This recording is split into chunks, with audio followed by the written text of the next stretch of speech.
Ah mon Dieu, parce que là derrière moi, il y a des nichoirs absolument partout.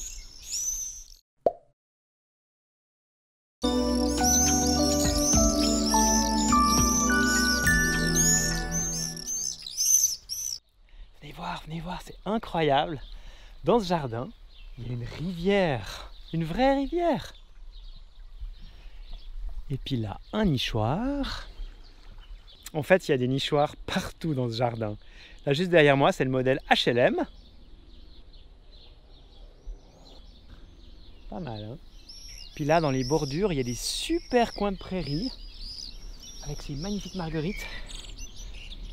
Bon, je crois que le propriétaire des lieux, vraiment, il aime la nature, hein, ça, il n'y a pas de doute. Ah bah voilà, il est là, en plein travail. Salut Bernard! Salut Julien! Qu'est-ce que tu es en train de faire là? Bah écoute, j'observe mes martinets, puis je note les entrées, les sorties, les comportements des martinets de ma colonie. Tu fais ça depuis longtemps? À l'époque, j'étais tout gamin, j'avais 4-5 ans, mes parents me disaient que j'étais déjà flashé par les martinets en fait. Donc ça fait une éternité, j'ose pas dire combien de temps, ça fait plus de 50 ans quoi, évidemment. Ah mon Dieu, parce que là derrière moi, il y a des nichoirs absolument partout. Des dizaines de nichoirs à martinet noir. Ah mon Dieu, il passe tout près là, il passe tout près. Ah mon Dieu. Je peux m'installer une minute à côté de toi? Mais, très volontiers, plus que volontiers. Bernard, t'as installé combien de nichoirs sur ta villa? Alors il y en a 62, dont 51 qui sont occupés par les martinets maintenant. Mais dans quelques semaines, il y en aura peut-être un ou deux de plus. C'est les jeunes des années précédentes qui risquent de venir compléter la colonie, quoi. Je me réjouis de voir. Qu'est-ce qui te fascine tellement chez cet oiseau? Oh, avant tout, c'est le vol du martinet. Le vol du martinet, c'est le martinet. Le martinet fait tout en vol, il se toilette en vol.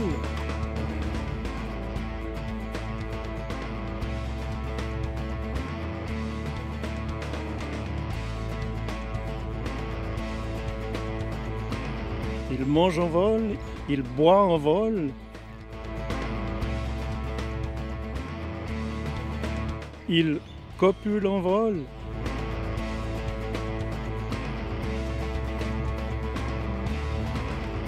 Et la chose la plus extraordinaire, il dort en vol. Alors on a la chance de voir tous ces exploits avec ces images incroyables qui ont été filmées par Jean-François Cornuet et qui sont ralenties 6 fois, pour certaines même 12 fois. Parce que ça, à l'œil nu, on ne le voit jamais. Ça va trop vite. Cette colonie de martinets sur ta maison, ça fait 20 ans que tu l'étudies, hein? Ça fait 20 ans que je note tous les comportements de mes martinets, les entrées, les sorties, les bagarres, les alternances entre les vols de séduction, les vols d'intimidation, etc. Oui, ça fait une vingtaine d'années. Et comment tu fais? Bon, alors il y a deux aspects. D'une part, je note tout ce que je vois, comportement, entrée, sortie, et d'autre part, je bague les jeunes martinets, chaque année avec une couleur différente.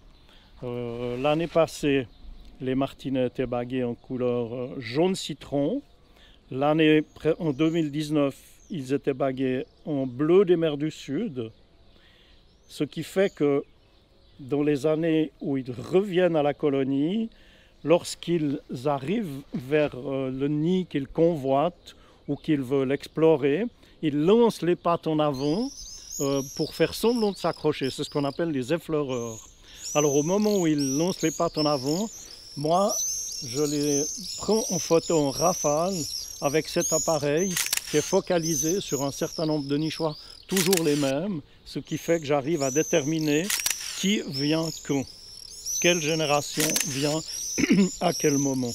Alors j'ai découvert par exemple que les martinets arrivent en 3 phases successives, en 3 étapes successives. D'abord les adultes reproducteurs, les vieux reproducteurs traditionnels de la colonie qui arrivent en gros de mi-avril à mi-mai jusqu'au 10-15 mai.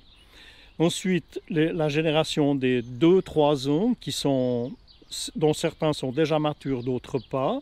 Et finalement, à partir du 12 juin, c'est-à-dire extrêmement tard, la génération des yearlings, ou une année, ceux qui ont une année, qui sont nés l'année précédente. Bernard, si j'ai une maison, est-ce que je peux faire quelque chose pour aider les martinets? Ah oui, bien sûr, poser des nichoirs, parce qu'il y a un problème. Chaque fois qu'on améliore l'isolation d'une maison, chaque fois qu'on fait des transformations sur une maison, on colmate les petites fissures, les petites interstices dans lesquels les martinets entraient pour nicher spontanément. Et donc, on condamne complètement les possibilités de nidification. Au fond d'un nichoir, il construit un nid?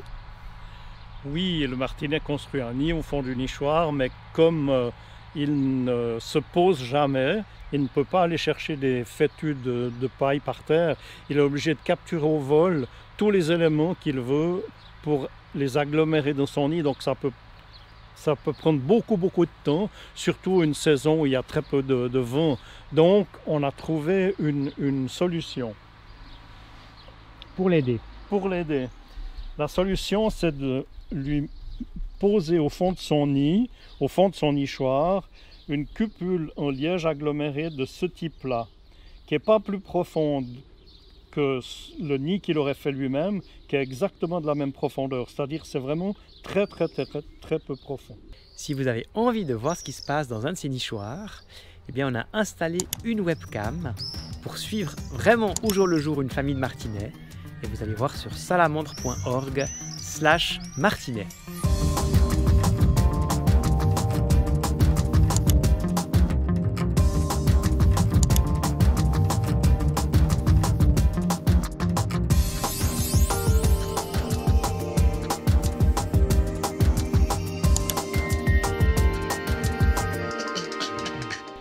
Merci Bernard pour toutes ces explications et pour cette visite de ta colonie. C'était un plaisir.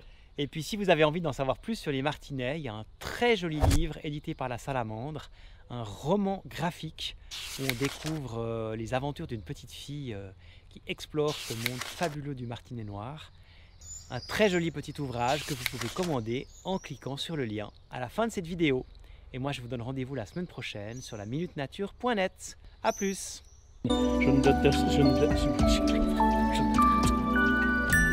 Pourquoi je dis je ne déteste pas? Je ne détesterais pas peut-être. Mais non, parce que tu les détestes pas, tu les aimes ces martinets. Tu sais quoi, on va faire un bêtisier. Oui. À la fin, on va mettre le bêtisier. Hein. Oui, alors là volontiers. Le bêtisier. Coupé! Parfait,